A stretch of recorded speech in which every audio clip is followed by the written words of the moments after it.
Yan, gandang umaga mga ka-EBS. Dito ulit tayo. Umaga, linggo ngayon. Kahit linggo, tumitira pa rin tayo. Andito tayo, may customer tayo dito sa may harap ng tindahan. Lancer AX. Gawin pa natin yung EBS module. Alam nyo naman, ito expert natin EBS module. Ang issue sa unit laser, yung nakailaw yung doon EBS. Yan, bago natin baklasin to buong EBS, salpak muna natin pinakasakit niya. Yan, tingnan natin kung mawala yung doon ilaw sa loob. Kasi nakailaw doon yung EBS light as check engine. Tapos ito binasa niya. Yan, salpak muna natin to, yung sakit lang. Tapos i-on natin doon kung mawala yung ilaw doon. Mga ka-EBS yan. Ganda ang kulay ng Lancer AX laser.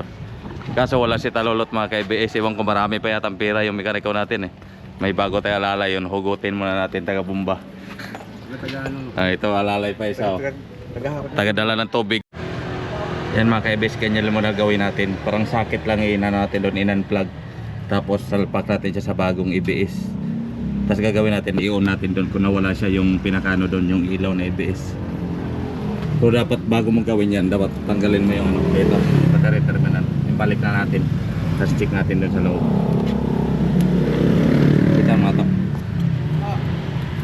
Yan mga ka-EBS, kasi kanina hindi ko napakita sa inyo, nakailaw dito yung EBS Subukan natin. Tapos naka-check engine. Yung ganyan.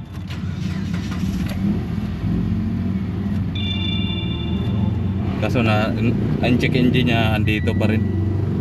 Iwan ko kung anong binasa niya. Pero yung EBS na wala na. Yung check engine sir niyo pa na sir, pasubukan na anong binasa. Oo nga, hindi ko pa. May scanner naman ako dyan. Yung EBS na wala. Pero yung check engine, kasi pag check engine, minsan kasi pag umilaw yan, hindi siya related yun sa EBS module. Kasi ang binabasa niyan sa parte ng makina yung sira. Pero yung EBS ni sir na wala na. Yan. Kanina nakailaw yan. Pero yung check engine di yan mawala kasi parang may sensor yan na sira. Yan.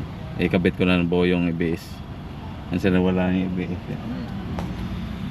Ito na mga ka-EBS na kalasan natin. Medyo mahirap lang kalasin to pag ganito, pang EX yan.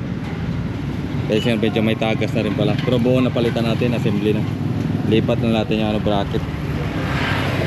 Yan mga ka-EBS Shout out kay Talulot. Talulot wala Iwan ko di makontak Kagabi pa ako tumatawag At yung coverage yung ito may bago tayong helper yan. Pag linggo, mekaniko. Pag Lunes pa Sabado, driver. Mga ka-EBS, medyo mahirap talaga ibalik tong Masikip kasi itong Lancer AX yan. Yan, tapos namin i-blade na namin para maayos na yung preno.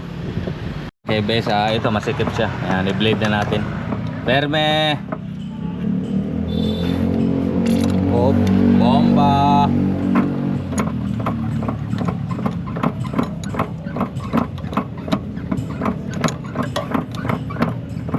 Perme. Bomba.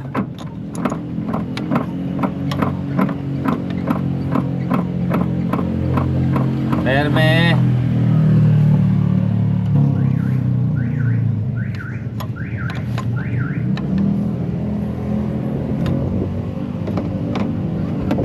Bomba.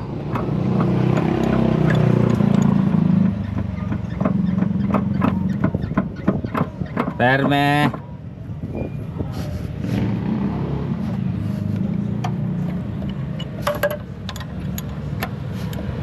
Bomba.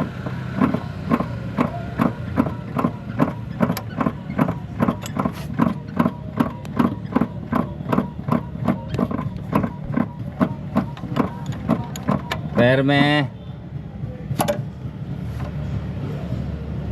Bomba.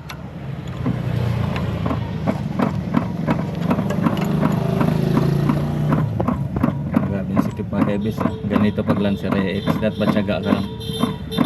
Perme.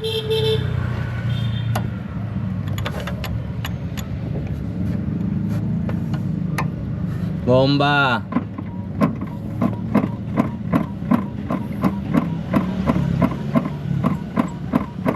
Perme.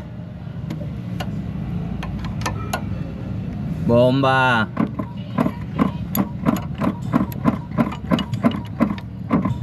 Perme.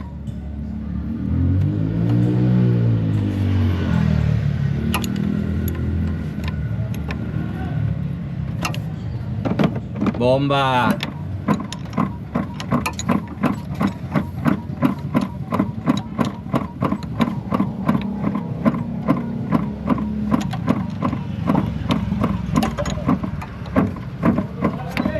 Perme.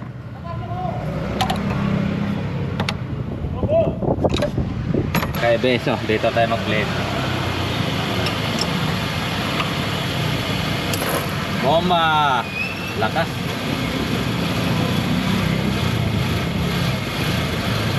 Perme. Perme to. Bomba.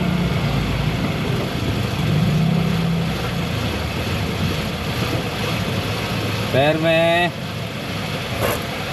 Bomba.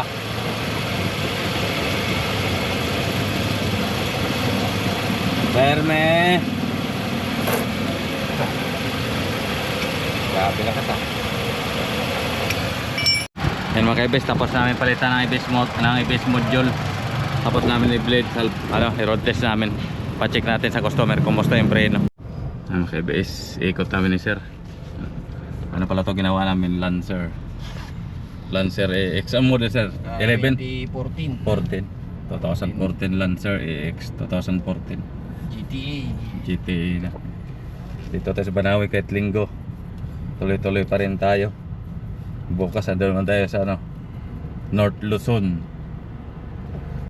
Yan mga kabes, okay na. Iniscan na ni sir. Iniscan namin ng 2 beses. Wala na yung ilaw ng ABS, napalitan na natin ang ABS module, sariwa na.